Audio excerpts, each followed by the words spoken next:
Hai semuanya, kali ini Mimin akan melanjutkan King the Land episode 3.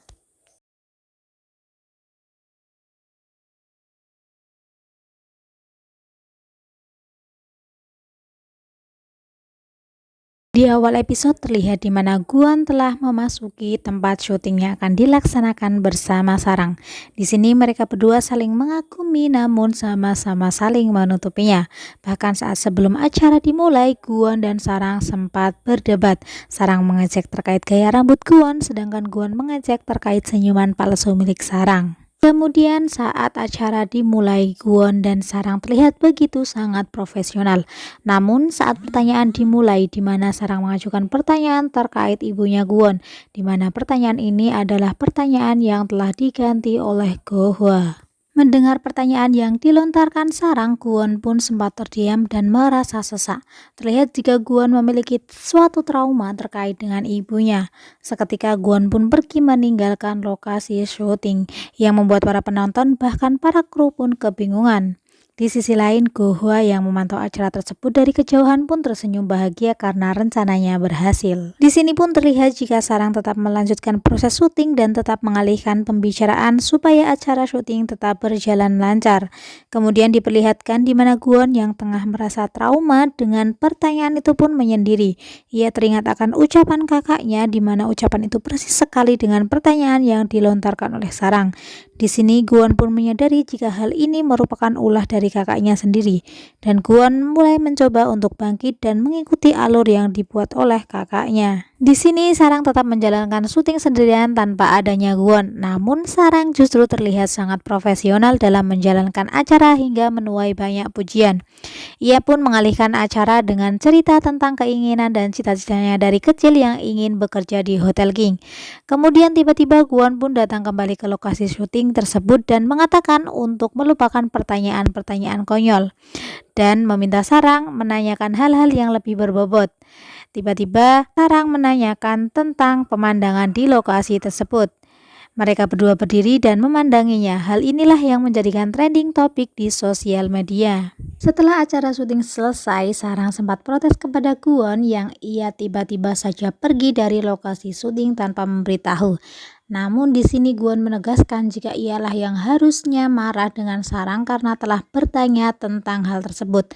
Namun di sini Sarang masih tidak paham akan ucapannya Guon. Di pagi harinya terlihat di mana Sarang dan Guon tengah melakukan proses pemotretan. Di sini Guon pun diminta untuk tersenyum, namun ia tidak dapat melakukannya. Sebaliknya di posisi ini Sarang justru terlihat sangat cantik dan piawai dalam proses pemotretan.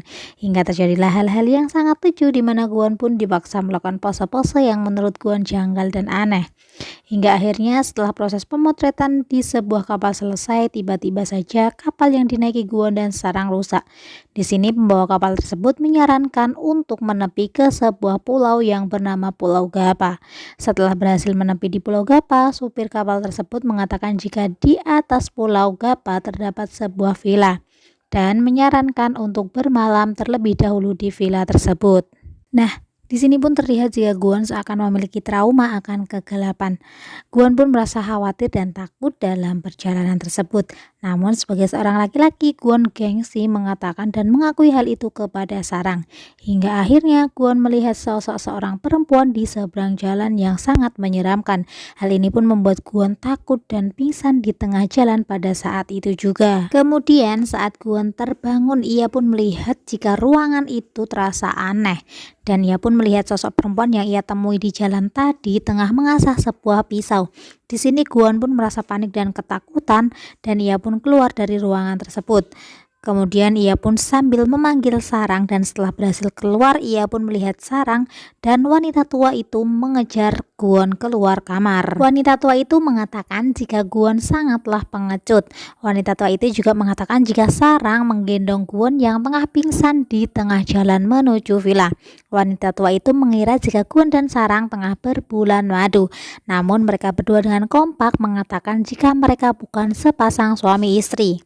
dan Sarang pun mengatakan jika Kwon adalah atasannya. Kemudian wanita tua itu pun menawari sebuah bir, hingga akhirnya Kwon dan Sarang pun mabuk karena kebanyakan minum bir. Di sini dalam keadaan mabuk mereka pun mengobrol tentang hal-hal yang sangat dirahasiakan mereka. Kwon pun tertarik dengan Sarang, bahkan ia menyukai senyuman Sarang yang pada saat itu terlihat sangat tulus. Kemudian mereka berdua pun kembali ke kamar masing-masing dan tertidur. Di pagi harinya saat Sarang terbangun, ia menyadari jika ia belum sempat melepas kaos kaki saat tertidur. Namun saat Sarang hendak melepas kaos kaki, ia kehilangan keseimbangan dan terjatuh di atas Kwon yang masih tertidur.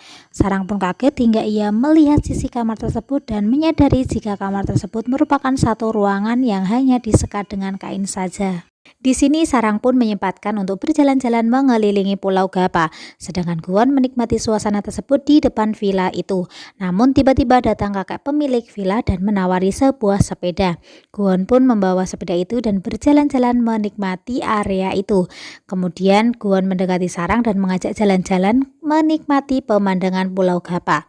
Di sini mereka berdua bersama-sama mengelilingi Pulau Gapa dan Kwon terlihat bisa tersenyum saat bersama Sarang saat menikmati pemandangan di Pulau Gapa. Kemudian saat mereka hendak berpamitan, wanita pemilik villa itu mengatakan jika biaya menginapnya habis 675.000 won.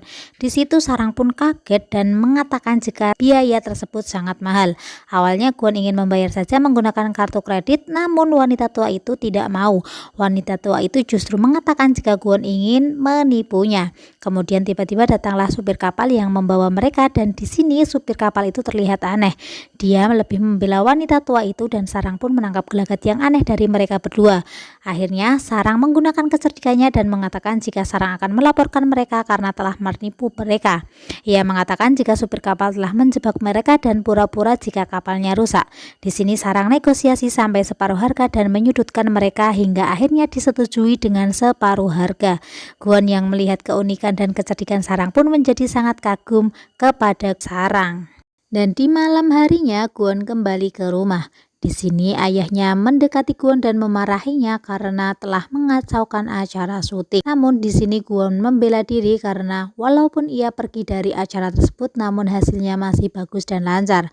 Di sini diketahui jika ayah Kwon mengarahkan Kwon untuk lebih fokus bekerja dan mencari uang. Ayahnya melarang Kwon untuk mencari tahu informasi tentang ibunya. Di sini Kwon pun tidak mengetahui apakah ibunya masih hidup atau sudah meninggal, dan Kwon pun tidak mengetahui bagaimana wajah ibunya. Di sini Kwon pun masih tetap berusaha mencari fakta akan keberadaan ibunya.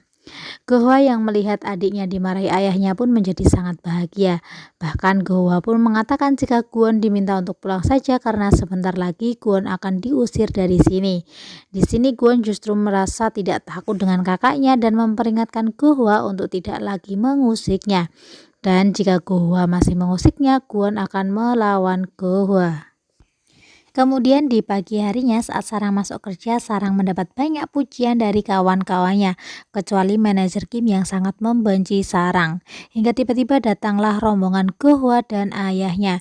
Di sini ayah Go-hwa menyapa Sarang dan memuji Sarang dan merasa bangga mempunyai karyawan seperti Sarang. Dan saat itu juga Sarang dinaikkan jabatannya. Di sini pun Sarang merasa sangat bahagia. Di sisi lain diperlihatkan di mana Kwon tengah melihat hasil pemotretan kemarin. Di sini Kwon semakin merasa kagum dengan Sarang dan tidak bisa melupakan Sarang. Saat Kwon tengah asik melihat foto Sarang, tiba-tiba Sang-sik masuk ke ruangan Kwon. Di sini Kwon pun langsung panik dan mengganti fotonya.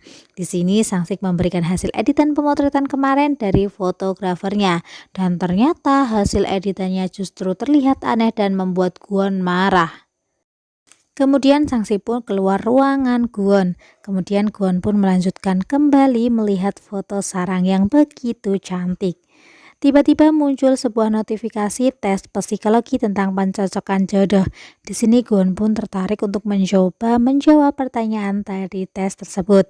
Hingga hasilnya tiba, di mana hasilnya adalah cinta.